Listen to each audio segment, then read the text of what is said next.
Much better, Brian. Well done. Listen, I've been traveling. I'm tired. You a little jet lagged? Yeah. Where have you been? I've been Texas, California, and Florida as of yesterday. You sound like that Johnny Cash song. I've been everywhere, man. It's been a rough 5 days. Let's just say that. Well, you're here. That's all that matters. Welcome back, boys and girls, to another episode of Hey Big Head. For anybody that's been following us, following our journey along for the past 50 plus episodes that we've had, you've noticed that we've had a wide, eclectic group of guests, from Jonathan Jossel, CEO of The Plaza, Stephanie Rosenthal from the movie Casino, Vegas Pauly C, Chef James Treese. They've all been fantastic. And the ones I haven't even named also are phenomenal. But this guest that we have here tonight might have one of the most unique backgrounds and resumes that I think I've ever come across, my team and I have ever come across when we do our research on who's coming on the show. The man who has brought you the Feast of Friends and the wildly successful Vegas Unstripped, Eric Gladstone, welcome to the show, brother. How about that for an intro? Thanks for having me. That's a great intro. Thank you. You better send that to my mom. Yes. Listen, we're just going to have a clip of just the intro. And That's all she's going to watch anyway. That's fine by me. That works. Listen, I'm glad you're here because I feel like a majority of the people here in Vegas definitely know you from Feast of Friends and Vegas Unstripped, but there's so much more to your story.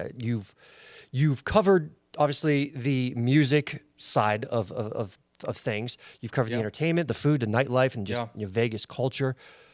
And what we're going to dive into all of those. When you look back into all the journeys and paths that you've been on, does it feel like one long story, or does it feel like multiple lives that you've lived? No, the second, I've always described it as chapters. Yeah. I always think of my life in chapters, and it just seems to have developed that way for a few different reasons. But I've lived in a bunch of different places. I've lived on both coasts. I've had different relationships. I've had different professional experiences and even industries, and the way I got into the food industry was completely unpredictable, and I never saw it coming, but I'm thrilled to be here. But it's funny, I was just watching The Mandalorian on Memorial Day, and flashing back to interviewing Jon Favreau on his first film, Swingers. Yes. I did that, so it's just trippy to see where he's gone, and it's kind of amazing. Yeah. You're so money and you don't even know it. Exactly. For all those, Brian, have you seen the movie Swingers? Oh, yes. There's a Vegas tie in there, too, Of right? course, Yeah. exactly. I've watched that movie in an ungodly amount of times. Yeah. It's a classic, but that's incredible. By the way, what did you think of Mandalorian, by the way? I thought it was a brief... I'll put my film reviewer hat back on, actually, because I've done that too. It felt to me like basically a season of The Mandalorian compressed into one film. Yes. It just started. You already knew who he was. It ended like this isn't over. Yep. That's all it was. It was just one big episode with probably a bigger budget. Mm-hmm. It was great, totally enjoyable, nice ride, but just like, okay, carrying on. Temper expectations. Go in thinking that it's just another season of The Mandalorian, season 4 or 5. Right, on a big screen. Exactly. With popcorn. And you'll be fine. And you'll be just fine. You have a very unique secret power that I don't even think you're aware of. Is you're always the one, you always find something. Show? What's that? Is it visible? It's visible. Everybody can see it, but you. You always find a way into finding the right bands or the right restaurants or whatever it is before they blow up. I feel like one of your extremely talented powers, like I said, is being able to do that. Is there a secret to that? Is it just luck? Like, how do you find these bands and find these restaurants before? That's an interesting question. I don't. It's a good question. I'll say part of it is luck, I guess. But I came up musically, culturally in punk rock, and punk rock was ahead of the curve, and new wave was happening at the time, and it just felt really exciting to find things that were different, and I think that might have tuned my brain towards looking at what's different and who's trying to do something new and what are they trying to do something new, and at the same time looking at what's missing here and what's really needed. And I think those attributes, just lean into looking at the people who are trying to push the limits, you know? So yeah, I am definitely, probably now more than ever, really looking towards like what's next, what's in the future, what has kind of sustainability, you see trends come and go and you think, okay, I get it. I see that trend. What's going to withstand a trend, you know? Yeah. Oh man, you laid up so many follow-up questions I'm going to ask. I am so excited for this episode. This is going to be great. But let's take it back a little bit. So Okay. you got into music journalism in like the 80s, 90s. Is that right? Yeah, 80s. Yeah, high school. Yeah, I'm old, guys. That's my secret power is I'm old. Wait, hold on. How old are you first? I just turned 61. Are you shitting me? Good for you. I was gonna say Brian and I are both 41, but 61. I thought you were right around us. Yeah, well, in my head, I'm still 35. So there you go. That's all that matters. As long as Yeah. you don't feel 61, you don't look 61. I mean, you're fine. I guess that's the secret. But yeah, I got into music journalism in high school in the 80s, rolled right into it in college, really learned on the job at my college newspaper. Shout out to the Rutgers Targum. Shout out to It was Rutgers an Targum. independent newspaper. It was not controlled by the journalism school. Okay. Because it predated the journalism school. So it really was just a job at a newspaper. Yeah. That you happen to be able to get by being a student. So, I mean, I was an editor there, and I edited a 16-page supplement every week for a year for my junior year. And I mean, it was just like, honestly, on-the-job experience, and I'll give a shout. There's a bunch of experienced people who came out at the same time I did, but I'll give a shout-out to Nick Gillespie, who's one of the editors at Reason Magazine, big libertarian magazine. He was one of my mentors there. And yeah, really helped me get started. So yeah, I just kind of like started doing it. Yeah. Yeah. That's pretty cool. You're a man that's not short of opinions. You're definitely, I don't feel like you're one to really hold back. And even though you're not in music journalism currently today, Right. what's your opinion on where music journalism today compared to where it was back then? Because now there's social media. Now Right. there's availability. Anybody can be be in journalism, regardless of whatever industry it is. Right. How do you feel like it is where it is today compared to where it was when you were? I don't look at a lot of it today, to tell you the truth, so it's probably not a fair thing for me to comment on, except to say that basically when music journalism was at its height, it was at its height because it desperately needed to exist in order to communicate to people what music was out there and what music they should care about. And that led into a type of music, you know, the rock and roll basically of the time, that had to kind of have a reason for being. Otherwise, it wasn't going to engage you in a way that music journalism would do, if that makes sense. Yeah. You know, like you can't, and believe me, I tried. You can't write music journalism about like, kind of like certain kinds of dance music. And some people are going to skewer me for this because I know dance music writers, but I don't really think you can tell that story about about an artist that just likes to like put cool beats together. Right. And I tried to do this. Yeah. So I'm speaking from experience. It's not interesting.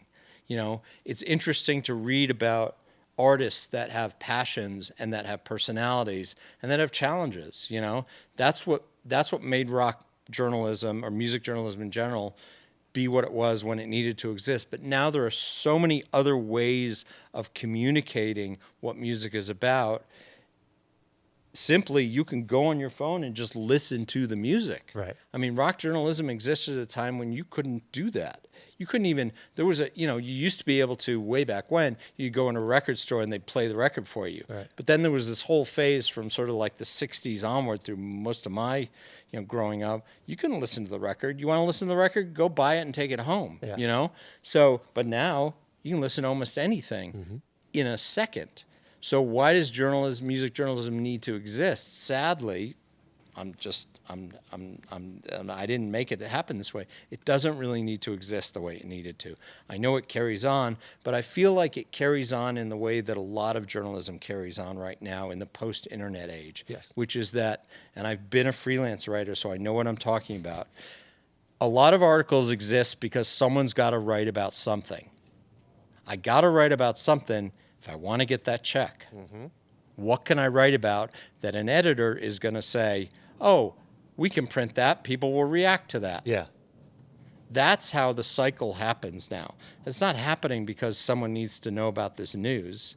It's happening because someone is saying, someone will react to that, and someone else is saying, I need to get paid for doing something. And journalists are even more poorly paid now than they were when I was trying to do it. They're paid almost exactly the same as what I was paid when I was trying to do it decades ago, which is That's rough. pathetic. That's rough. Absolutely terrible. Did you like it better when musicians weren't as available? Or they weren't as able to, not necessarily available, but like now you can go on Instagram and you can, if whoever, so-and-so is doing a live and they're getting ready and they're, talking about whatever they're talking about. Yeah. Did you like it better when they weren't as available and a little bit more mysterious? I thought you were going to say when they were less available to me, and the answer to that is no. Of course not. I really liked journalism when I could spend some time and get to know the artists, and when it started to change is a lot when it started to kind of die for me. Yeah. When it became like, oh, we'll put you on a Zoom call, and I'm like, or an email. Ooh. Can we do an email interview? Really? How about no? That How sounds about no? How about no? But yeah, I do think that there's some kind of balance. Yeah. I think that there's some artists that there's a threat to overexposure. Okay. But people seem to consume this stuff and they seem to be okay with it. I mean, I can say it's enough for this artist or that artist, but if other people are just eating up literally anything they do, Good for them. I guess it works, Yeah. You wrote for the Rolling Stone, right? I wrote a little bit for Rolling Stone, yeah. I wrote a little bit for Spin Magazine. Nice. I wrote a lot for Alternative Press. I wrote a decent amount for MTV Online when that was a thing. I actually was the editor that created the first online music presence on America Online, if anyone remembers that. Brian, and a lot of other stuff that people probably don't even remember. Brian, can you do that sound effect for the America Online when you sign in, please? Oh, God, yeah. I'll have to add that in. Okay, thank you. That'd be great. Is it true that you wrote an article about corn and you weren't too crazy about it? Yes, it's actually, yeah. So the feature that I wrote on corn was my first feature opportunity in Rolling Stone. Sure. So I'd written, Rolling Stone was really hard to crack as a freelancer, which is what I was at the time. And so I was just writing little bits and pieces in the front of the book and doing whatever I could do. And they was like, hey, we need someone to go down there. It was like I was living in LA, go down to Orange County, interview this band. I need you to turn this story around. Will you do it? I'm like, yes. I didn't even ask what it was. Yes, what is it? So it's this band called Korn. I'm like, I said yes, didn't I? What are you paying me? Okay, cool. Yes. I'm sure they're lovely human beings. I do think that Jonathan Davis is somewhat of a thoughtful human being, but I definitely lost brain cells on that on that interview, and it's not because we drank or smoked anything. That's so funny. I loved corn growing up, man. I'm so envious of you. You're welcome. Thank you. Thank you for everything. I did get corn in Rolling Stone. You did. I'm far more proud of getting Cool Keith in Rolling Stone magazine. You tell me about that. Cool. Do you know who Cool Keith Yeah. is? I mean, that was something that I pitched, and thank you, Jason Fine, for saying yes to, because that he was so radical at the time, and because he was doing a project that crossed over. People were like, sure, we'll do Cool Keith, and I'm like, I can't believe I got Cool Keith into Rolling Stone. Very proud of that. Very proud of getting Jesus Lizard in Spin Magazine. Okay. I'll take credit for that. Very proud of getting Shudder to Think in Spin Magazine and a few other places. So I was like, my motivation as a journalist, as a music journalist, was really to support the artists that I was passionate about. And it's great when that works. When the challenge is when you've still got to write something and you're not finding things you're passionate about. Sure. And you still got to pay the rent. And it got to a certain point, I got to a certain prominence as a writer, where the bigger stuff is what you're given to write about, whether you're passionate about it or not. And look, my hat is off to the people who've made a lifelong career of that and can be passionate about any kind of music or lots of different kinds of music. And I've got lots of friends who do that. I can't. Yeah. I just, I mean, I'm okay at faking it. The Korn article, which I think is actually out there, I'm is sure an we example of that, Yeah. being pretty good at faking it. But I was like, I don't want to do this. Yeah. Anyone can do it. You knew, and not necessarily discovered, but you definitely knew them before they got big, the band Ween, right? And you wrote about them? I definitely knew Ween before they got big. The last full-time job that Mickey had was a job that I got him in a record store we worked together with. Mickey's Dean Ween. In Princeton, New Jersey, we worked at a record store together. I got him that job. Nice. And actually, if you're a Ween fan and you see the reference to the color brown a lot, that comes from that job. It was very politically incorrect in its initial usage, and that's all I'm going to say. I don't think Ween mean that, but I'm just going to tell you that. But yes, so I knew them very well. I did see them performing with tape decks in living rooms at least once. I did see them in clubs with the tape deck. Yeah. I saw when they first had a band and they called it The Ween to differentiate it. And if you want to look at the video of Freedom of 76 and look on the sequence when they're coming out of the courthouse and a bunch of journalists and people are mobbing them, I'm in that scene.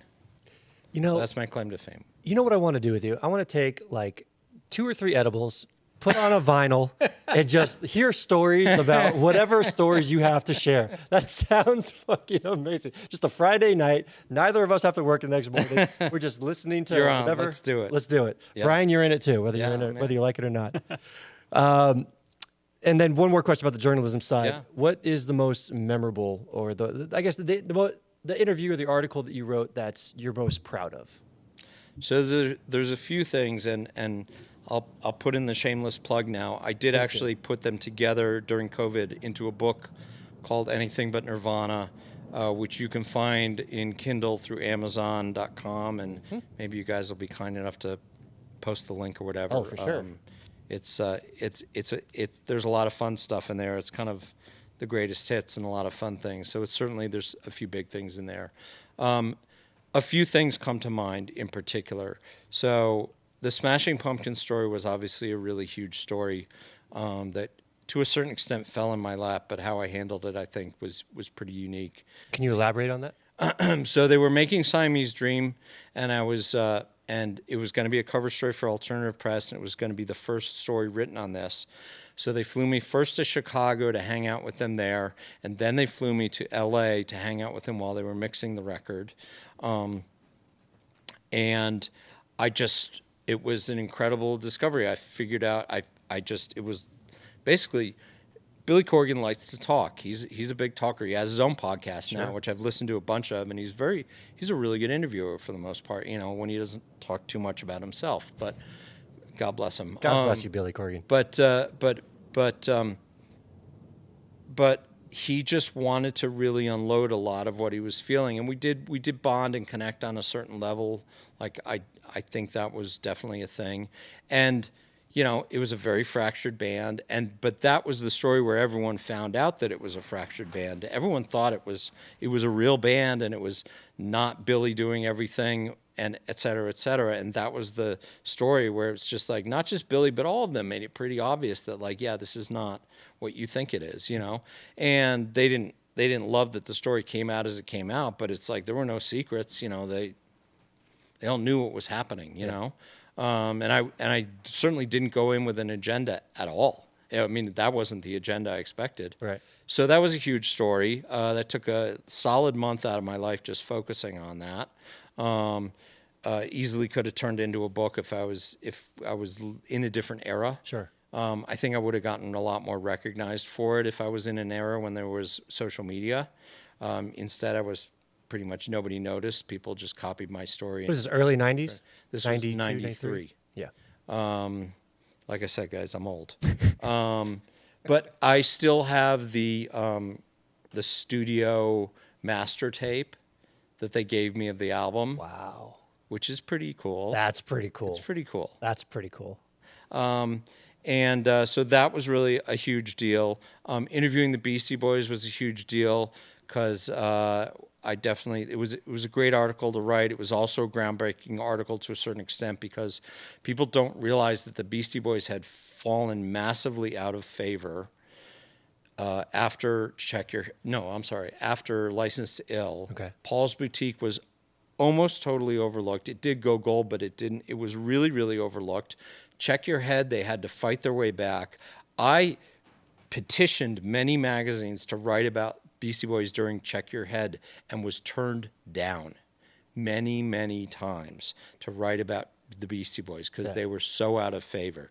Finally, I got to write a cover story because my editor at Alternative Press, once Check Your Head blew up on MTV, said, "You were right, Eric, so next record you're doing that." So I met them in New York, which was like common ground because I grew up outside of New York. So it was very familiar territory for me and them.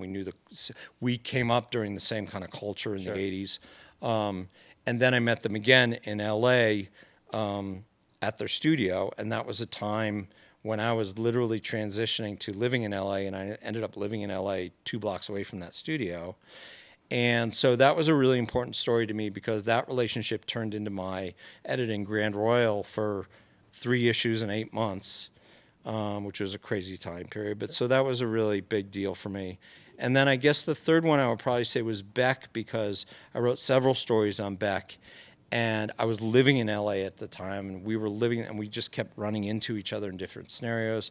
And so during a certain period, we kind of got to know each other fairly well. It's not like we were brothers or anything like that, but pretty close.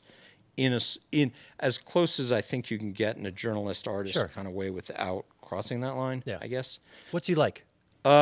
He was at the time sort of humble and proud at the same time, a little bit of a savant. This is right around when Loser came out? This is after Loser.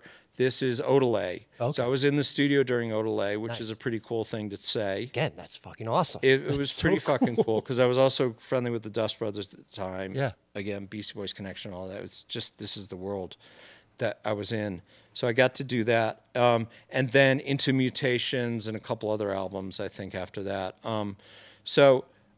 Really thoughtful guy, really increasingly interested in the studio and what he could do with it. I think people just sort of never expected him to do what he could do. He didn't necessarily have any kind of formal training. He had a lot of very random input in his life.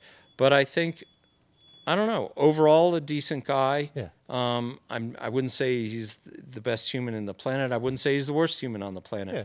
But I think overall a pretty good guy. And I had a lot of really good, thoughtful, interesting times with him. Good. And I think what I think is fascinating about Beck is that he's still relevant today. Yeah. And that's amazing.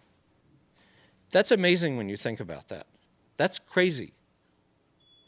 I saw him at Brooklyn Bowl 2-3 years ago. Yeah. How'd he do? He's great. Yeah. And he's got some of his original band with him. That's crazy. That's like Johnny Cash shit. You're not wrong. People don't think about that. He's not on some oldies tour. Is it him? He's just still relevant. Is it him playing the same type of music that he's always been, or is he adapting to the time? Well, it's him playing his newer music, and his newer music, I think, is as relevant as anything. And that's, I think, well, maybe someone young will be like, oh, he's an old guy or whatever. But again, he's not on like the 90s nostalgia tour at all. And that's pretty cool. Same with Ween, right? Yeah. I never would have thought Ween would have lasted this long. They're immensely talented. Sure. Mickey especially, insanely talented guy.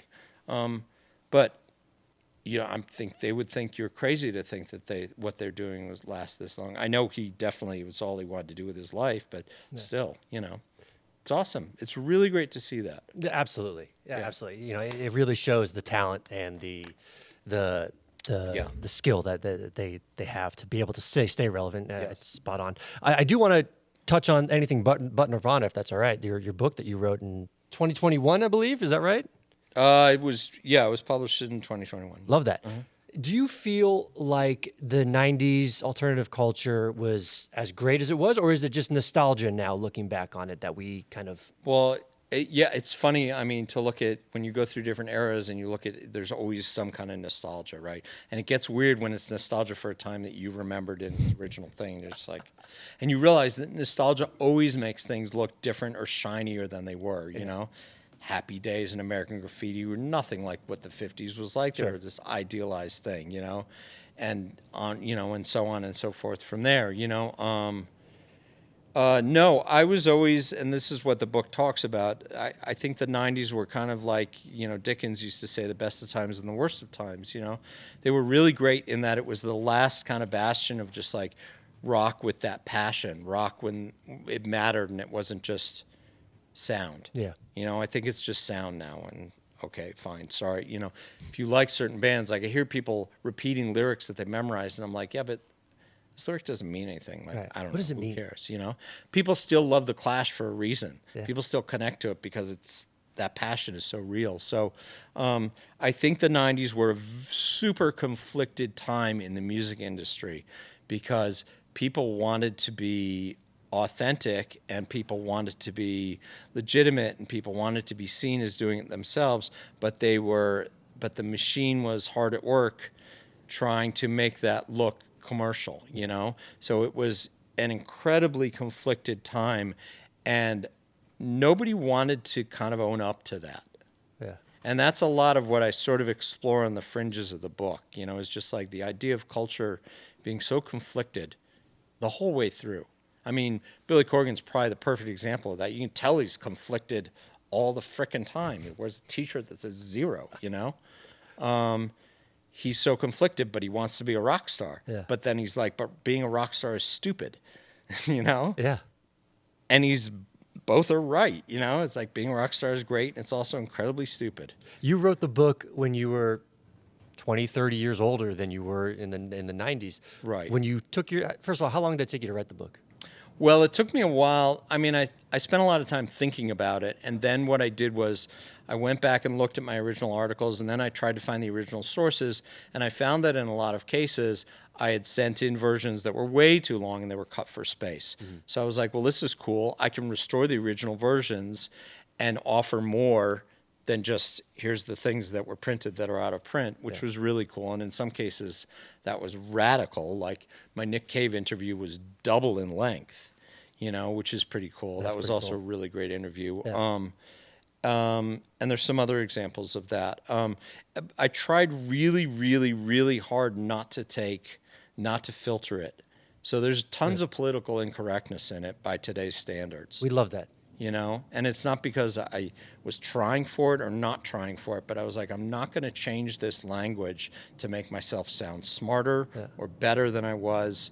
This is where my head was at that time. So if I changed anything, I tried, or if I added anything, I tried really hard to just stay in what that moment was, you know. So looking back on it then, when you're writing now and you're looking back in the 90s and you're a little bit more well-seasoned now, you have more experiences, a little bit more mature. Yeah. Did it change your viewpoint on who you were in the 90s or what you experienced in the 90s? Was there anything that you look back on and you're like, oh, you know, maybe it wasn't as bad as I thought, or maybe it wasn't as good as I thought?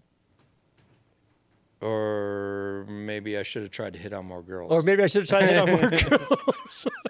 I was definitely a very, very typically insecure Were you? rock journalist. Oh, my God, yeah. Uh-huh. Did you like Almost Famous? I related to that so heavily, and here's a funny story on that.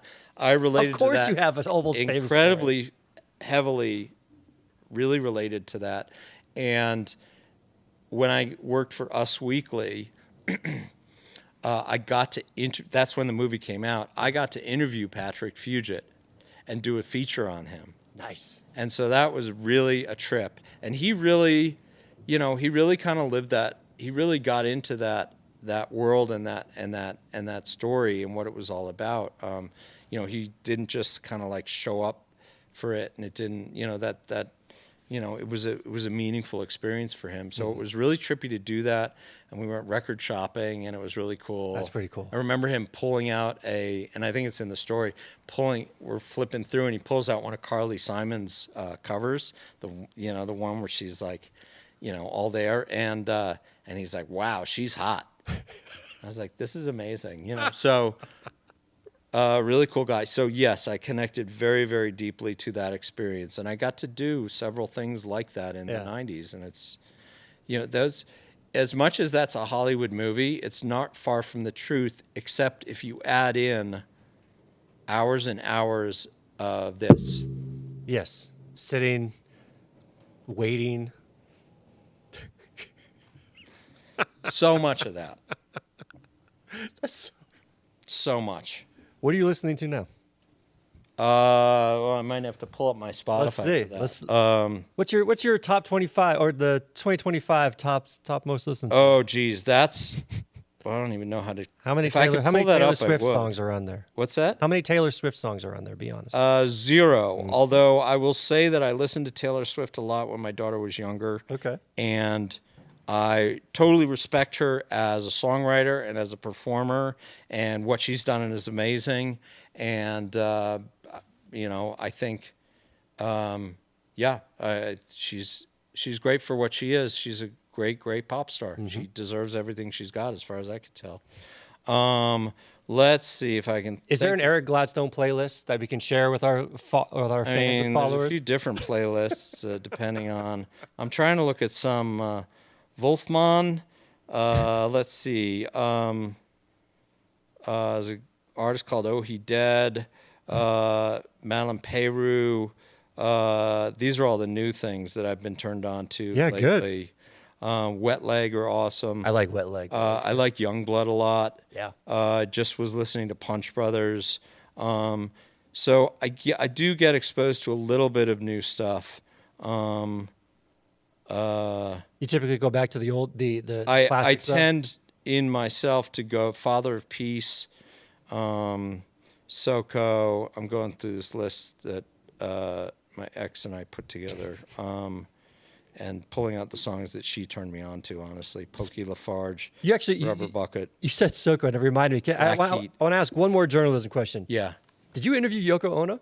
Yes. What was that like? It's in the story. It's in the book. So it was on the phone, unfortunately, but it was a really great interview, and I was really proud to do it. This is when Ono Box came out, which was the first retrospective of her music that had ever been done, and she'd never gotten any respect before that. I mean, a little bit around the time when Walking on Thin Ice came out, but not very much. She still got made fun of. So this was her first retrospective, and I was really, really psyched to do it. And again, this was a scenario where I pitched this to so many different magazines, and they're like, no. Really? No. Oh. Finally, one said, okay, you got a half page. It's like 250 words. That is not a lot. Not a lot at all. And I said, I don't care. I interviewed her, and I went through the whole box with her, and I asked her a lot of questions. It's the whole thing is in the book, which it was never printed. There was the tiniest part of it was printed initially. And it was a really great interview, and I was very, very proud of doing it, because even during the interview, she says, nobody's asked me about this stuff before. And she wasn't trying to flatter me. She was just like, yeah, no one wanted to talk about this. That's incredible. Literally, she was just like, and yeah, she's just like, it's amazing how for all the ways in which John and Yoko sort of like dealt with the media well, they also dealt with it really poorly. She could not get anywhere with getting any kind of attention for what she was doing. And I think the people that discovered her by accident, discovered her influence by accident. You listen to so much of her music now, and it's not all great, but there's a ton of stuff in there that you're just like, oh my God, like how could she even have put this stuff together? Do you feel like she got too much blame? Or is it the Yeah, of course she did. And everyone involved with the Beatles says that as well. They understand why she got the blame, but especially in that environment. But they also say she got way too much blame. Mm-hmm. Everyone there was an adult. Yeah. And also there's this weird sort of misogynistic thing where you think John Lennon can't think for himself either, which is just like, who are we talking about here? John Lennon can't think for himself? I think he can think for himself. Miss that guy, and the day that he was shot, and I learned about it, is definitely still one of the darkest days of my life, and has affected me as much as any other person that I've had in my life. Sure. Yeah, for sure. Do you remember the date? I do. It was December 8th, 1980. Son of a gun. Brian, do you know who I was Yoko at- Ono is? Yes, I know who I Yoko was is. at Just the- making sure. I was at the bus stop going to high school We're with frozen eyebrows in New Jersey? in Connecticut. In Connecticut. Yeah. All right, so let's fast forward to how you got here to Vegas. Is it Okay. true that Robin Leach had some part in you coming to Vegas? He had a huge part in it. So I had come to Vegas a couple of times to do random stories for Us Weekly and visited here a couple of times, on a personal level. Didn't mean that much to me. Okay, cool. Right. I was living in LA at the time doing music journalism, and and I had helped my ex-wife open a restaurant that is actually still there and is actually mostly the same as when we opened it. It's called the Edendale. Go check it out if you want in Silver Lake. I'm very proud of having helped create that. So I was transitioning, figuring out what to do. I got a job with America Online in Santa Monica doing their city guide travel pages for both LA and Las Vegas. So, and I focused on Las Vegas. And they told me, I'll try and tell this story quickly. They told me, so we have this content creator or whatever they called him, this guy who's doing little videos for us for Las Vegas, and he wants to do a blog. This is 2006. He wants to do a blog, and so we're just letting him do it to keep him happy. They literally said, we're just letting him do this little blog to keep him happy. And I'm like, okay. And they're like, so you're the new guy, so you get to deal with this guy. Yeah. I'm like, okay, who is this guy? And they're like, his name's Robin Leach. And I'm like, wait, Robin Leach? The Robin Leach? The Robin Leach. And they're like, yeah, his show's off the air. No one cares about him anymore. And I think people still care about him. Who said this? My editor at the time. Ugh. Shout out Leah. She probably doesn't remember this. But she's like, no one cares about him, but we're doing this to make him happy. And I'm like, I really think people don't care about him, Eric. You got the job. Sorry. I'm like, okay. So he was doing this blog, and he was kind of still stuck in the old phase of Vegas, hanging out with Wayne Newton, and Jackie Collins is in town. It's seriously, and all his old lifestyles and rich and famous friends. Sure. And so I looked at a couple of his posts that he had done, and he's like, Eric, be honest with me. What do you think? And I'm like, look, Robin, I know was that a decent imitation? Listen, from beyond the grave. I would have been able to name who that was if you didn't tell me who it was. So that's perfect. You did good. You did good. So I said, Robin, I know your past. I respect you a lot. He'd done amazing stuff as a journalist before he was on Lifestyles of Rich and Famous. People don't realize that. He had an amazing career as a journalist. I really respect a lot of what you've done. He's like, yeah. What do you think of this? And I said, here's the thing. The internet is not interested in that generation. I'm like, it's not me telling you this. It's the internet telling us this. Sure. What is going on there that younger people are doing? And he said, well, there's all these nightclubs happening here, and they won't let any journalists in, but they'll let me in because I'm friends with the presidents of the casinos and stuff like that. I said, will they let a cameraman in? He's like, what's going on? He's like, oh my God, all these celebrities are dancing on tables and they're being ridiculous and it's insane. And I'm like, yeah. Will they let a cameraman in with you? And he's like, I can take pictures and they won't say no to me. And I was like, go. Really? Yes. And he's like, Eric, that's all you need to say. I got it. And it was like a light went on, and we started doing a gossip column mostly about those clubs and entertainers that were a little more relevant and what was really happening. And I'm very proud of this. Within 3 months, we had 1 million hits a month that column. And here's the thing. Here's the kicker. AOL, we were doing this on City Guide. We weren't doing this on the entertainment pages. We weren't doing this on the news pages. Mm-hmm. So the entertainment department and the news department are like, what is this? Right. What are you doing? And we're over here like, we're getting you 1 million hits a month. They're like, you're not getting me 1 million hits a month.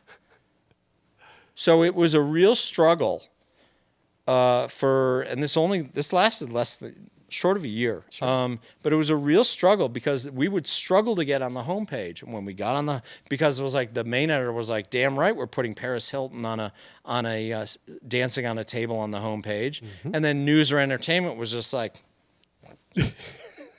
this is what happened.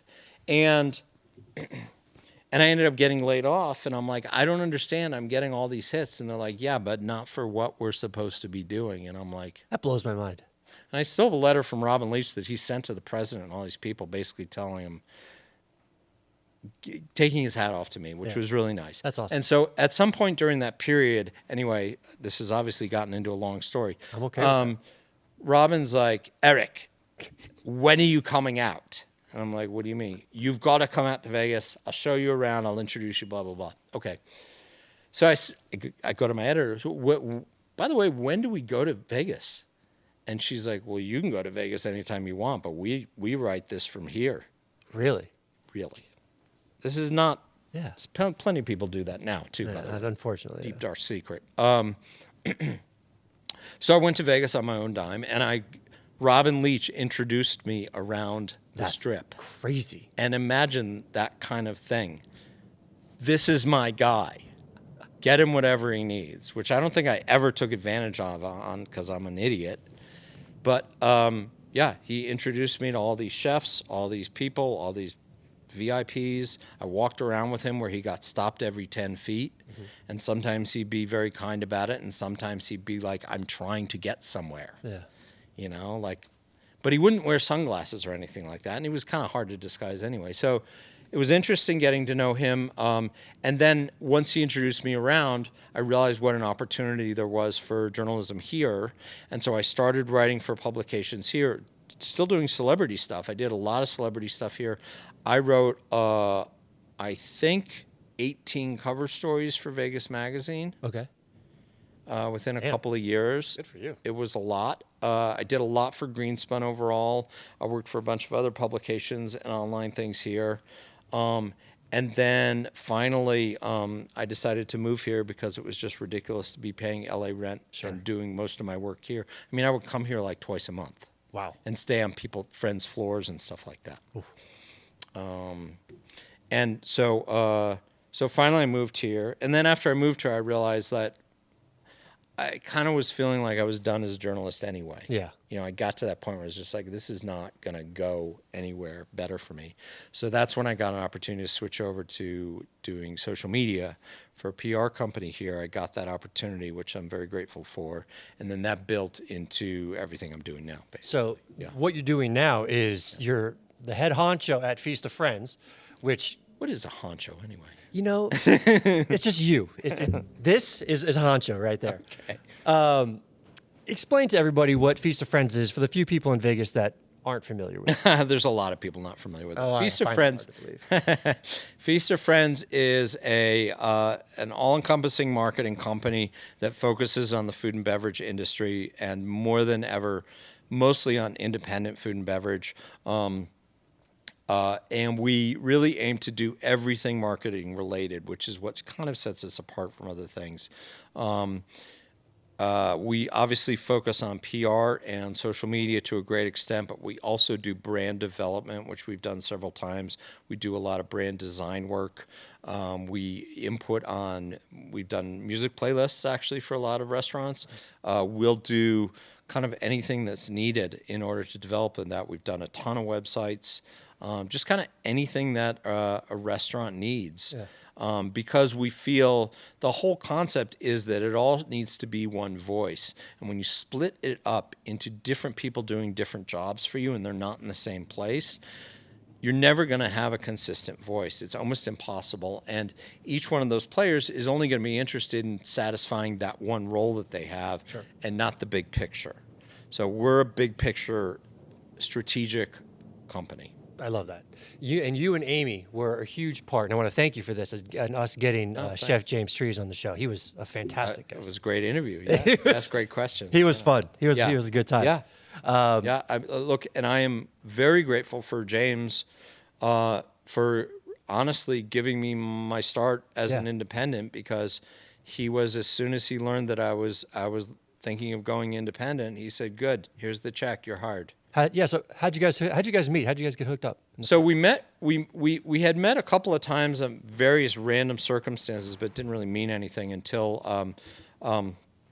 a food blogger kind of reintroduced us, and told me that James was thinking of moving back here. So I went to visit him when he was still at Superba in LA, and he said, "Yeah, it's about time for me to open my own thing, and I'm thinking of moving back to Vegas." And I almost literally got on my hands and knees and said, "Please move back to Vegas. Vegas needs someone with an outside perspective so strongly, that sort of standard leveled, and it needs that kind of push." And whatever I said, he was like, "Yeah, okay." And then it took about a year for him to get the project going, get it open. He opened it on a wing and a prayer, as he told you. Mm-hmm. It's all very true. He wrote me a check when he should not have written me a check, really, which I will never forget. I didn't realize that at the time, or I wouldn't have let him do it. How far along later till you realized that house? Oh, I didn't realize this until maybe a couple of years ago. Really? Yeah, and this is 2018. Yeah. Wow. So his belief in me, and I think he just saw a kindred spirit, in what I said, and realized that this guy is going to give a damn. Mm-hmm. And that's really the philosophy behind Feast of Friends. We don't take on everybody. We work with who we want to work with, which isn't meant to sound arrogant. It's meant to sound, we'll work with who we're passionate about. If we can't get passionate about what you're doing, and if we don't feel we can make a difference, there have been many times where I've had something come to me and I've said, you don't need me. Anyone can do what you need. Sure. And then I'm like, so I don't need to do it, You're surrounded by influencers left and right. Do you feel, first of all, God, guys, go away. Let me live. Not necessarily just foodie influencers, but just influencers in general. What are your overall thoughts on them? Do you guys use influencers with Feast of Friends? Absolutely. Yes. It's been an interesting ride. I'll also shout out, now that I have the opportunity. Please do. I was definitely one of the first PR guys to say we should work with influencers with my former agency at a time when people thought, who are these people that just want free food? I'm like, you don't understand. This is a valuable voice. What year was this? This is 2015. Okay. And I'm still friendly with a lot of the people that we did our first events with. They still work with me, and they will come. And we have never paid for anything from influencers other than a trade. Sure. And that sounds weird because I actually feel like they deserve to be paid for what they do. But most of our clients say, well, we want the ones who just want to authentically come here, and we don't have, because they're independents, we don't have that budget. Right. But yeah, I feel weird about that because I do actually feel that you guys, they should be paid for what some of them should be paid at least for what they do, and if they can prove that they move the lever, and some of them absolutely move the lever, they absolutely deserve to be paid. But there's a lot of thoughts there. It's been an interesting experience. I always say I think that it's wrong to paint all influencers with one brush. That's fair. Same as journalists, same as chefs, same as anyone in any walk of life, sure. So some are doing it for the love, some are doing it for the business opportunity. Some of them are, some of them use it as a shield for just having a company like my company, but acting like they don't have a company like my company. Right. And how do you feel about that? I don't have a ton of respect for that. I think you should just be outward with what you do. I mean, I'll do shout outs and I'll do posts someplace that I like, and I'm not even trying to solicit them. Right.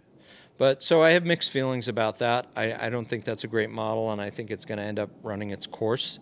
I think some people are doing it for the love of doing it, and that's great. And I think some people are doing it because they want to make a living, and I don't disrespect that. What's wrong with making a living? I think it is a very valid form of communication. I do think that the ones that are going to survive are ones that are adaptable and that understand that much like this medium, it's not necessarily about your content. It's about you. It's about, this is the Joe Rogan thing. Joe Rogan has any random schmuck on. People are not tuning him in for, oh, what's he got on today? Nope, I'm not going to listen to that. No, they tune him in because they want to hear Joe about anything. So the people who understand that it's about you, it's about literally creating your brand, they're the ones that are going to survive. Now, I will say candidly, I don't think there's a lot of people here in Vegas, even the bigger ones, who have truly created a brand that's going to last. And I'm not happy about that. I'm not saying ha ha or anything, but I don't see it, and I wish I did see it. Yeah, it's actually a great point about the Joe Rogan thing. And one of the things that I didn't have any experience in podcasting or media at all doing this, And it shows. Thank you. That's I'm actually totally very kidding. I'm totally kidding. But you're doing a great job. Well, thank you. I appreciate that. I'm very flattered to be here. God, that was actually a good rib. I like good ribs. Jonathan Jossel, he's awesome. I asked him a question, and he goes, "Can I be honest with you?" I said, "Sure." He goes, "That's a really dumb question." I was like, "Oh my god!" That was my favorite jab I've ever gotten. In that posh South African. Yes, exactly. But the Joe Rogan thing is building the podcasts that are successful are the ones that you're spot on. When you you build the community, and you build that authenticity of why people tune in. Yeah. And that's what I'm trying to do. But I'm also finding that it's hard. It's not easy, and that's why not everybody's able to do it. Well, Vegas, I mean, we can go on a tangent about this too. Media in Vegas is really challenging. Media in Vegas is not nearly as strong as it is in other cities. And it just isn't. Where do you think it's lacking? Which parts? Oh my God, which every way it can. And I'm not saying that the media that we have is terrible media. Yeah. I'm saying there isn't a lot of it. Yeah. Whoops, don't lose my friend. Don't lose Lee Yerman. Need this. This was on my rider, just so you know. This is your safety blanket. I insisted. Yes. There isn't enough media here, and the media that is here, I will say this, the media that is here is too used to being afraid to bite the hand that feeds most of it. Sure. And that's just not healthy. Healthy media is a mirror to what's going on. It gives you feedback. When you have feedback just saying this is wonderful and this is wonderful and this is extra wonderful and this is super duper wonderful, that's not enough. I get that. That's great. Believe me, as a PR person, I love that. But the culture gets healthier when there's stronger and more feedback.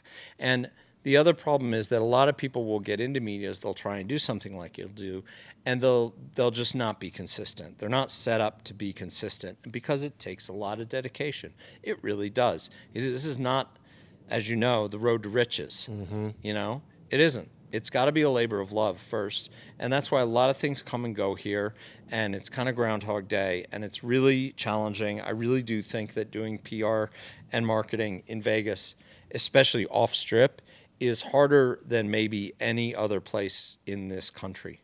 Spot on. At least any other place of this size. Yep. Because you've constantly got Goliath punching you down, and you've got media, quite frankly, that get excited about whatever Goliath wants to give them. It's always news. People are thrilled about anything that comes from any other city. It's weird. Other cities are really, really proud of what's come up here, come up in their own city. Right. This city's like, oh yeah, that's great. But anyway, look at this new thing that I've never heard of from another city. Yeah. It must be great.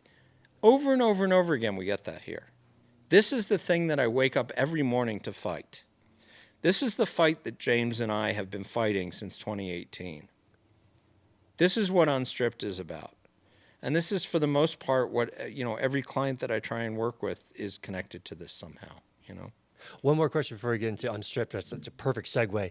We have a lot of influencers that do watch the show, and you may or may not have worked them in the past. All the unfollows. Fuck you, Eric. Fuck you. Fuck you and your journalism. What's something that you look for when you are looking for a new influencer and somebody that you can partner with or at least work with? What's something about them that helps you decide on yay or nay on them? Mostly attitude. Mostly attitude first, quality of what they're doing. Audience obviously matters. Feedback obviously matters, but attitude or approach will win me over if you still don't have a huge following. If you're just like, if this content is going to make my client look good, or I think my client they're going to get it. Yeah. Because there's some influencers who are massive, or YouTube followers who are massive, but they don't fit the vibe of the client, and it's just like, this isn't going to be a win. It doesn't matter that a ton of whoever's following you is going to see it, because they're not the type of people who are going to go to this restaurant anyway. Or if they are, they're not going to enjoy the restaurant in the way that the chef owner wants them to enjoy it, quite frankly. Sure. So all that needs to be considered, and it is more of a complex consideration than a lot of people think. A lot of people who kind of do it themselves think, oh, anyone who's got a ton of followers is great. I just want to see numbers. And there's more to it than that. And there have been many, many situations, I hate to say this, many situations where they've gotten involved with influencers who've blown up their numbers, but they still end up going out of business. Yeah. And no one wants to talk about that. They go out of business because there's not a real strategy behind that. And it doesn't help a restaurant to be hugely popular for 2 weeks and then back to what they were 2 weeks later. Sure. That's not a strategy. That's a strategy for breaking someone's heart, and back. So, yeah, that's where influencers aren't the whole picture. That's where they don't know everything. Yeah. That's where chef owners who sometimes try and do it themselves. Look, I don't know how to do everything that you do, that's for sure. Yeah. There's some things that I know how to do that you don't, Nice, spot on. All right, Vegas Unstripped. That was a fun event this year. This is your... I did have fun. 5th year, 6th year, 7th year? What is this? It's our 7th year since 2018. We've been annual, except we had to skip 2020 because of some bullshit. And then 2022 we had to skip because there were so many severe labor and shortage issues still. And the whole premise of the event is that we want chefs to be able to do whatever they can do. And so many chefs were like, well, I'm not going to be able to get this product or that product or so forth and so on. And I was like, we're just not going to do it. Yeah. Because that's not, the spirit of the event is not just to do it for the sake of doing it. The spirit of the event is we want chefs to be able to truly do what they want to do. Was this your baby? Is this James's baby? Or is this a merge of both of your babies? It was absolutely a meeting of the minds. It came about, and what's crazy to me is the thing about that it actually happened 5 months after Esther's Kitchen opened, which is wild. Really? And we thought of it 3 months after it opened. I still can't believe that we did it. So basically, in strategizing, James said, look, it's really important to me. Hold on a second. Take your time. Let it out. Yeah, baby. It's that Perrier. That's what it is. Yeah. We switched it up on you. Merci, maison. There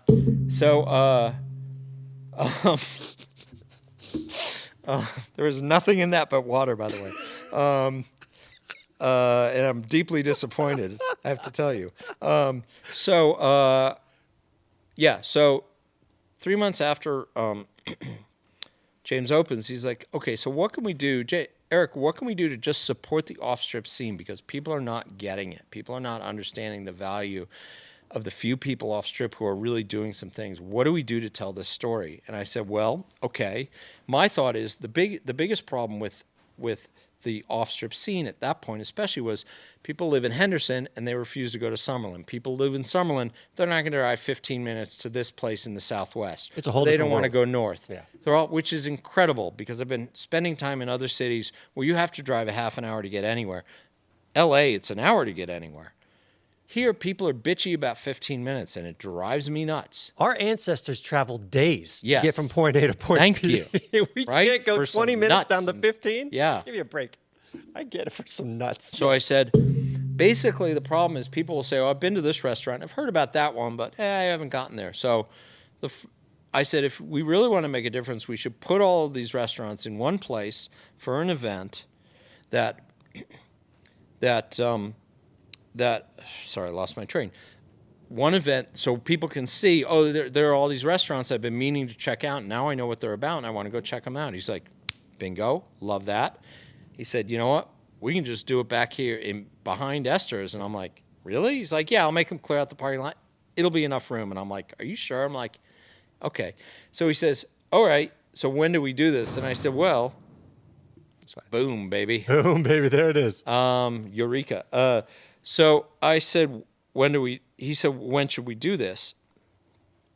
And I said, well, what makes sense to me is how Sundance and Slam Dance work, where Slam Dance is the punk rock festival that happens at the same time as Sundance Film Festival, where all the films that were rejected from Sundance go in this other festival. I've never heard of Slam Dance before. Oh, yeah. Oh, shit. Huge thing. So he's like, I love it, especially since I got this letter from Uncorked, from Vegas Uncorked, telling me that I can participate if I give them $5,000. Like I've got $5,000 to give them, you know? So I hate them, and I absolutely love that idea. And then we talked about so many other food festivals that we'd experienced, him working them, me going to them as a journalist, some of which we realized were the same festivals. And in fact, I later went back and found a picture that I had taken of him at a Michael Mina booth, and I didn't even know him. And I'm like, who's that guy in the back? That's hilarious. Yeah. So crazy, right? Yeah. Crazy coincidence. So anyway, so we talked about all these other things. And we're like, you know what? Chefs have to be there in person. Love it. That was one of James's rules. His big rule was no sliders, because he's like, I'm sick of sliders at food events. It's so lame. And chefs have to do an original dish for the event. And I was like, really? I like that. Absolutely. I was like, will they do that? And he's like, I'll tell them they got to do it. So it was an original. You can put it on your menu afterwards, but it can't be on your menu beforehand. And so that made it super special. Yeah. And he said, we're gonna pay them for their expenses, so they have no reason to say I can't afford to do this. That's awesome. I said, all right, that was James's thing, and I'm really glad he did that. And he said, and we're just gonna do it to do it. And he said, and whatever money's left over, we'll give it away. And he said, okay, cool. We didn't have a dime to do this event. Mm-hmm. And then he said, okay, so when is Uncorked anyway? And I said, well, this is like March 7th. It's Mother's Day weekend, May 11th. He's like, cool, let's do it. And I'm like, what? Yeah, let's do it. Go. What do you need? I'm like, So yes, we made the first event happen in 7 weeks. How many people did you have attend? Shout out to Erica Bell, by the way, who was my first event producer. I'm grateful to her help. She really, really came through. Shout out to Erica. We had about 400 people paid, I think. That's right. I think that's right. Yeah. Or it might have been less than that. That's a huge turnout for the first event. With 7 weeks notice, just selling it ourselves. I can't remember we didn't put it on Eventbrite because we hate it. I'm working with Eventbrite now, and I managed to negotiate their fees down to the lowest fees they've ever done with anyone. But at the time, I was like, I'm not making people pay these fees. That's obnoxious. The customers paid the fees. You guys didn't pay the fees, or you both paid fees? Yeah, either way. The customer paid the fee, and I was like, I don't care if you're paying the fee and I'm not paying the fee. It's still obnoxious. So we did with some renting. So we had nothing to work with, but we found, that was the other reason we didn't work with Eventbrite at the time, is because you had to, they didn't give you the money until the event happened. We had to find a ticketing agency that would give us the money beforehand, because we took the ticket money to pay for all the rentals and everything else. We had no money. We had no bank to put that on. Zero. That's so funny. I didn't have money. He didn't have money, and we made it happen. So I'm very proud of that. And it was a really cool start. And now we're 8 years in, that we just did our 7th, and we're not leaving. Will there be an 8th? There will definitely be an 8th. We're already planning it. We're also already planning other events that we're going to start doing, because weirdly, with kind of no experience in food events, chefs kept saying to us and say over and over, years after year, this is the best run food event we've ever been involved in. I'm like, what are you talking about? Yeah. It's like, there's professionals who do this, and they're like, yeah, they suck. Really? Are you going to do anything differently for the next event? Like, is there anything you learned this year or the past few years that you've wanted to do? This actually was the smoothest year we've had. Shout out to Heather Vincent, my current event producer. She's amazing. This was the smoothest year, where there was almost no actually, and I'm saying almost no just because I always measure my responses. There was no negative feedback. It's great. There was kind of none. Yeah. So we're going to keep pure to our ideals because it works. Because in addition to that, yeah, we do take sponsors, but we limit what they're allowed to do. We try and keep it as level a playing field between the chefs as we can. So we don't like a lot of frou-frou kind of promotion and stuff like that. It's like, if you want to do that, you're going to pay us. We're going to give that money to charity anyway. And we only take sponsors that make sense. Sure. You know, you're not going to see a Range Rover in front of this event. And I should say, we might do other events where you might see a Range Rover, but you're never going to see it in front of this event, you know, like Chase Bank or whatever. You know, right. That's stuff that you see at all these other events, sponsored by United Airlines. And anyone with a brain goes, why? Yeah. Oh, because they wanted money. There's no other reason. So I just don't like that. That gives me the ick. Do we still say that? We do. Brian, do you still say that? I don't think I've ever said it. I highly doubt that. Because you're a grown man. Sorry, I'm not a grown man. Yeah, Brian's more mature than either. Yeah, of us, apparently. clearly. It gives me the ick to see that sponsored stuff that has nothing to do with the event. Yeah. Even though I went to South Beach Food and Wine and got a ton of great chocolate from American Airlines. Thanks, guys. Thanks, American Airlines. Comparte's chocolate bars. I'll take them. But I'm not going to do that. It's just not cool. Yeah. You know, and we don't need to, you know, this event happens for all the right reasons, and I never want to say this event isn't happening for the right reasons. So, yeah, we're pretty much staying pure to what we're doing. We're just trying to expand it. We'll get bigger, but it's funny because even with 30 to 35 chefs, you can't possibly eat all of from all of the chefs. Oh You man, cannot I ate do so it. much food. Yeah. I wish I wore my stretchy pants because I was bursting at the seams. The amount of alcohol that I had was perfect amount, but the amount of food really it was great. It was a lot of Yeah. fun. So I guess if anything, I don't know. It's weird to think of expanding it to a couple of different days, but maybe that's the next step. I don't know. This is gonna be at Palms again. So far, Palms has been an amazing partner. They really, really have. So if it moves, it would have to have a darn good reason to move. Total side note, by the way, how do you feel about Caesars getting bought by Fertitta? It's interesting. Yeah, that's the news of the day, right? of the day. First of all, we kind of heard rumblings, so nobody should be that shocked.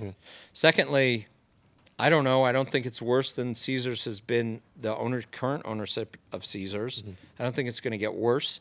Fertitta obviously knows what he's doing in a lot of respects. I'm not in love with the guy. I don't hate the guy. I don't have a strong opinion. He obviously has God's money. You know? Sure.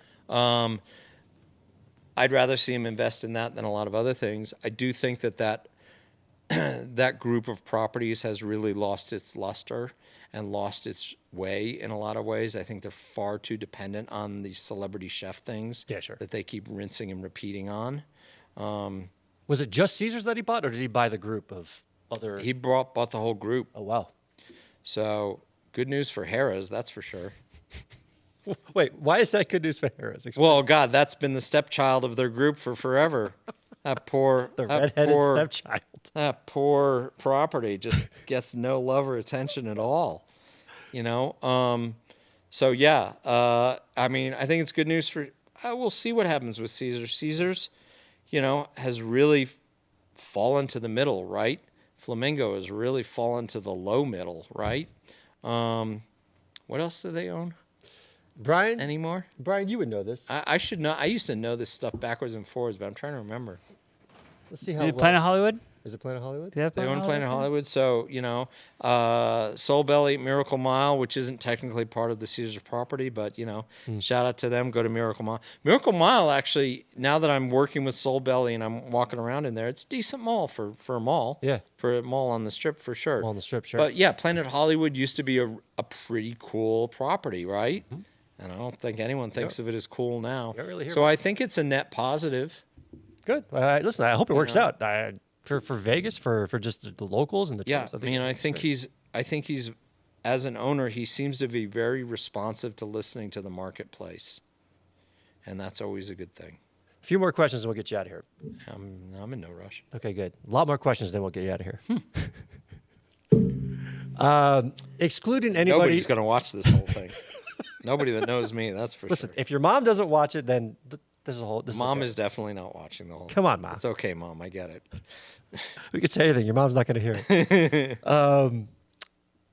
Excluding any clients of yours that you work with currently or have worked with, and excluding anybody that was in Unstripped, Okay. give me a restaurant that every Vegas local should check out.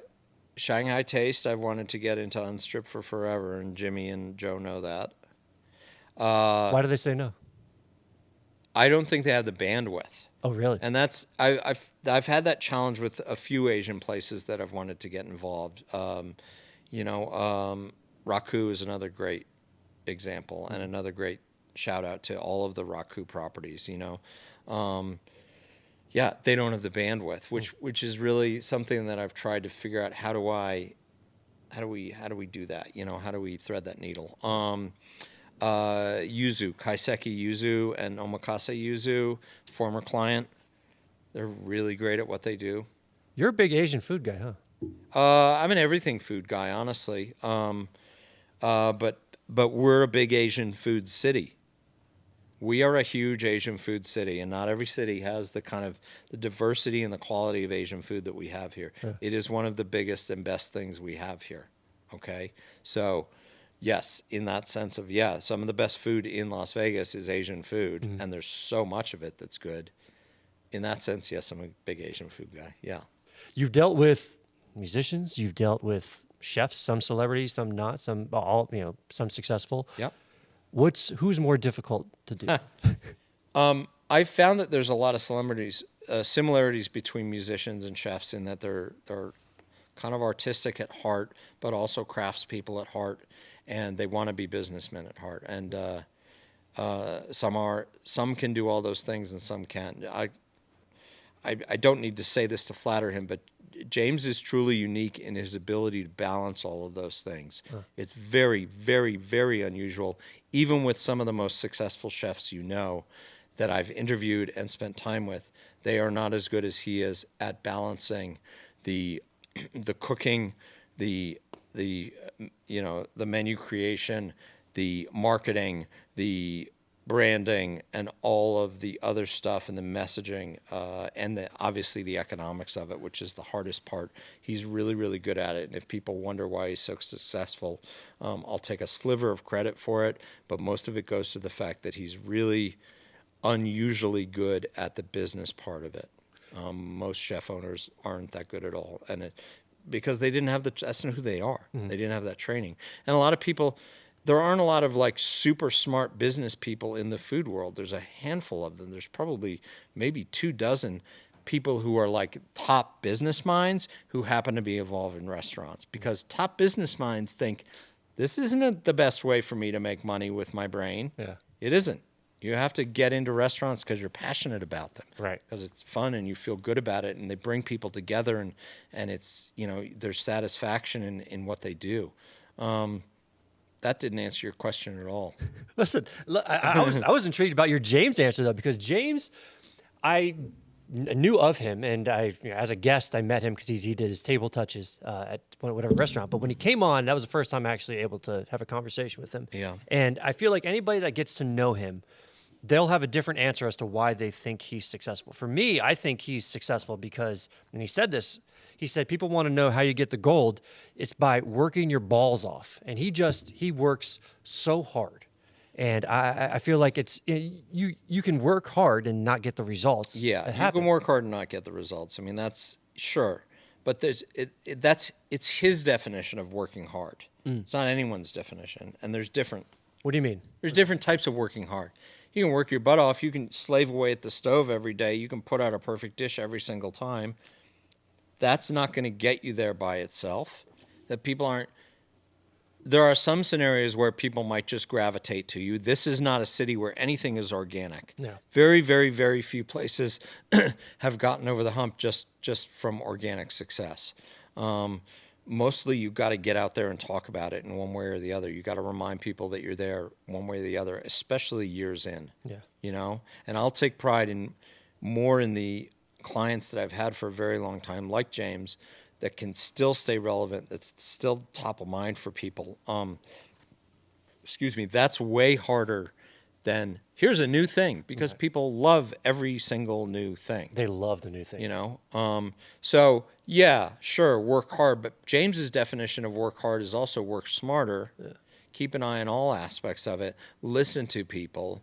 Never let your ego get in the way of a good decision. I mean, there's so many things that he would. What does work hard? You should ask. The follow-up would be, what does working hard mean to you, James? And he'll give you a long list. It's not roll up your sleeves and get in the kitchen. Yeah. It's way more than that. Oh, for sure. Yeah. Damn, we should have asked him that, Brian. Why didn't you remind me that, Brian? Let's get James back on just so we can ask him that specific question. Call him? Yeah, give him a call. Speaking of which, everything's new. There's so many trends coming and going here in Vegas. Tell me a trend in Vegas in the food industry that you're sick of, that you're ready for it to die. A lot of people have said smash burgers, so that's an easy one. You know, smash burgers is the hot chicken of, you know, last year.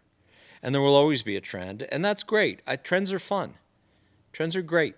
I think where trends get scary is people think that that's a mark of anything quality in what you're doing.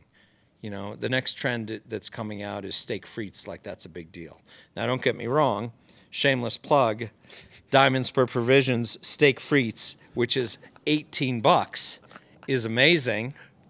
And obviously, High Stakes Vegas and Barbara Wham also do great steak frites. And there's other great steak frites you can get in this town, too. So it's great, but, I mean, that dish has been around for 80 or 100 years. Yeah. You're getting excited about it because your parents never taught you that this was a thing. Your parents never taught you that this is a thing. And by the way, smash burgers weren't invented 5 years ago either. They've been making them in the Midwest for forever, and those places are still there. And they're like, what do you call it? You're calling it a smash burger? Whatever. It's $12 or less. And I've been to these places, and they're great.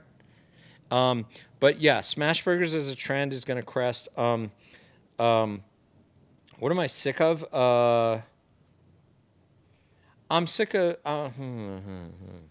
What about the trend of social media over food quality? Well, yeah, I was going to say the performative aspects of it are just. I don't think. I'm sick of seeing what other people are sick of in a way. You know, it doesn't. I'm not like the pet peeve guy about things. I'm more interested in what's everyone else's pet peeves. You know. Yeah, I think the excessiveness. Okay, actually, let me edit myself. Excessiveness is what I'm sick of. The excess, the idea of, you know, I'm not crying that buffets are going away, because I don't think they're a great way for people to eat anymore. I think it's weird that we are in a phase where we accept the fact that some crazy number in this country are obese, and we think it's cool to promote excess, you know? Supersizing got outlawed for a reason, you know? What? Did it? Yeah.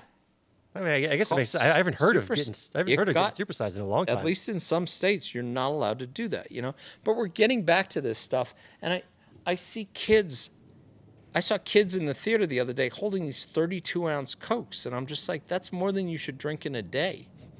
It's ungodly. And of soda, even less than that, you know? So even though I understand that all food doesn't need to be super healthy, and believe me, I indulge and I support indulgent food a lot, I think that I would like to see more measure in what we're representing as eating, and I think that excess is definitely should be on the way out. Yeah, it just bugs me, you know?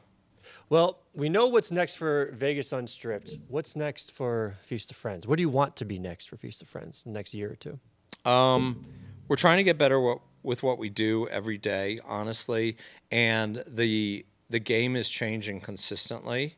The game's always been flexible, but now the marketing more than game, ever. or the marketing and branding and PR game, or the food game? Well, both, I guess, but more the marketing and PR game. PR gets continues to be more and more challenging. Marketing tends to be, there's all these different tools now that you can use to get attention, and you must use. Google and different search functions and different social media and different ways of getting attention. There are so many. And that's where I think maybe we're different from other agencies, I hope, is that we really pay attention to so many different avenues and figuring out which avenue is right for you, but the game changes all the time. And so we're always trying to get on top of that and be better at what we do. And at the same time, I think, my firm is finally ready to expand beyond Las Vegas. And Really? so I'm looking at that, looking at some other markets that I think are underserved.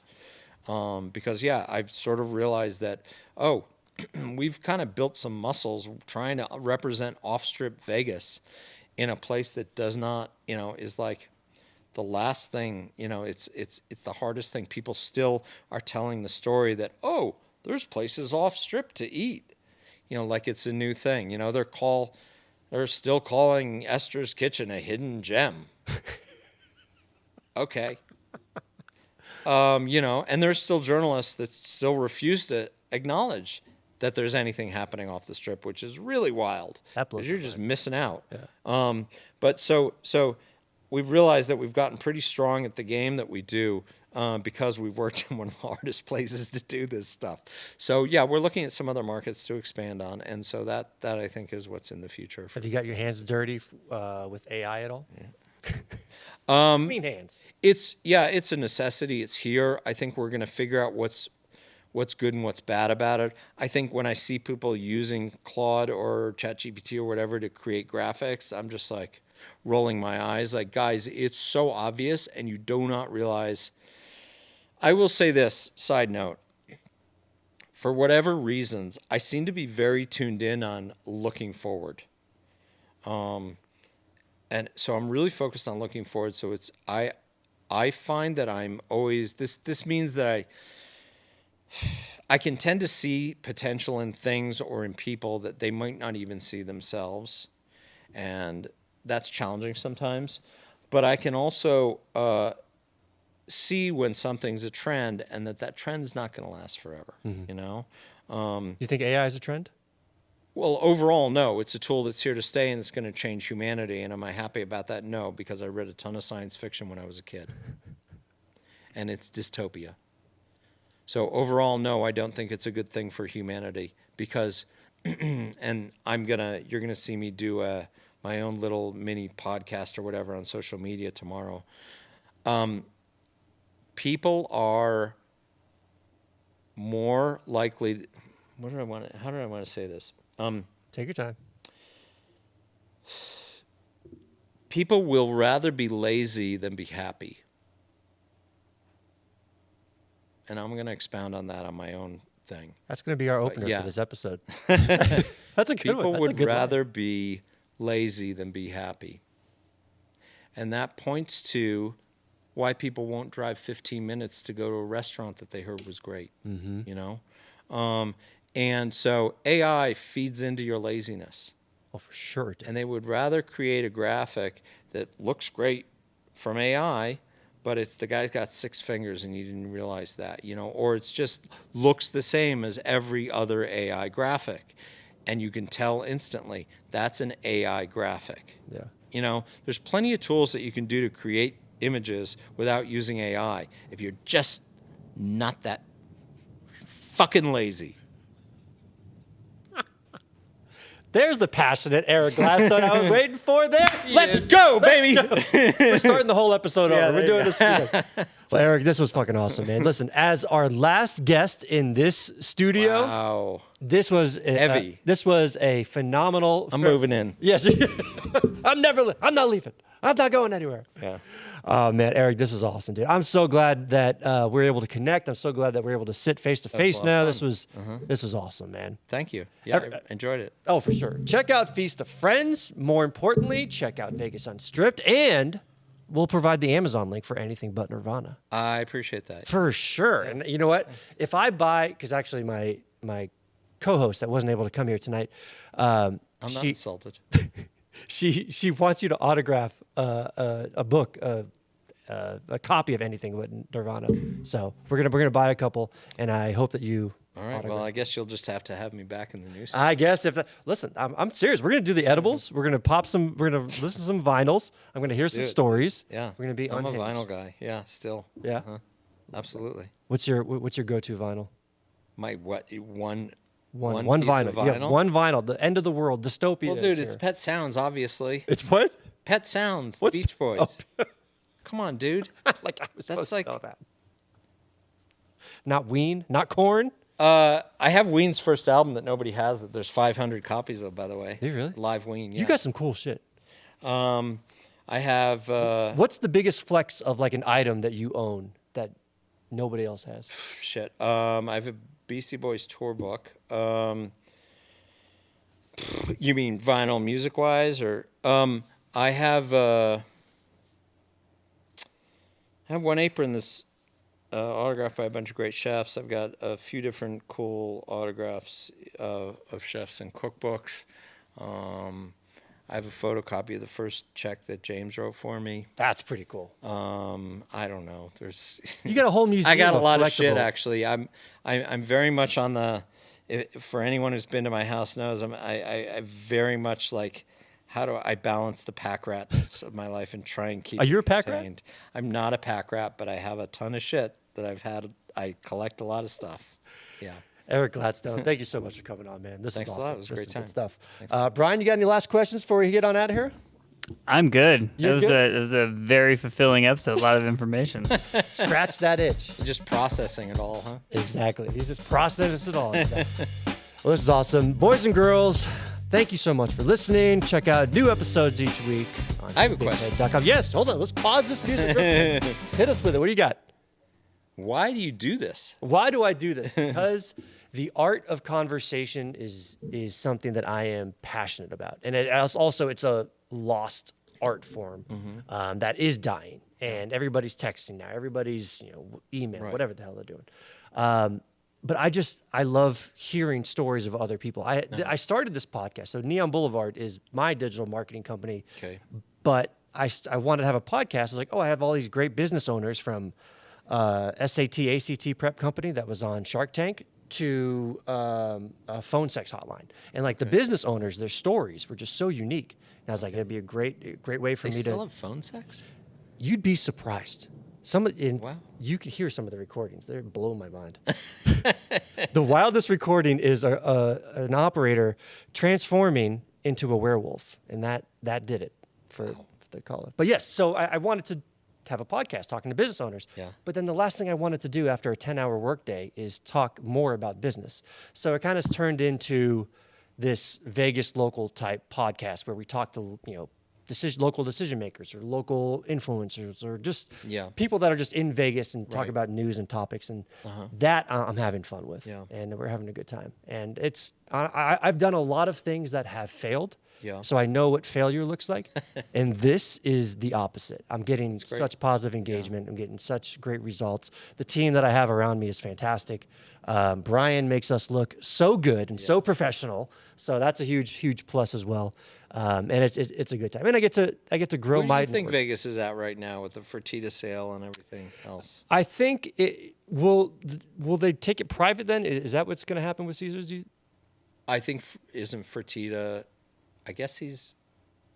I don't know this answer. So, listen, I thought he was public, but maybe I'm wrong. I don't think that Caesar. I think just like what you said. I think Caesars is just kind of there. It's not really. Blowing anybody's mind, and I think he'll make some sort of significant positive swing towards where it would need to be. It's not going to be a game changer, but I think we're just in a weird spot. Everything's new, and like you said, everything's excessive. We're just going to have to wait and see what the next phase of Vegas is. Right. But I'm happy to be here. I'm glad to be part of it. I'm glad to witness it firsthand.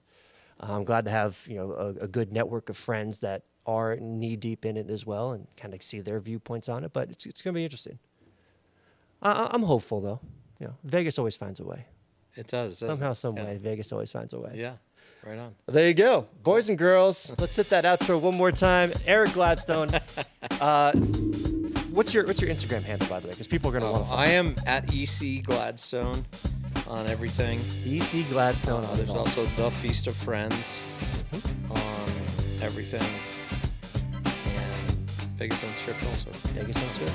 Love it. Boys and girls, heyBigHead.com. New episodes each week. We'll see you there. Bye.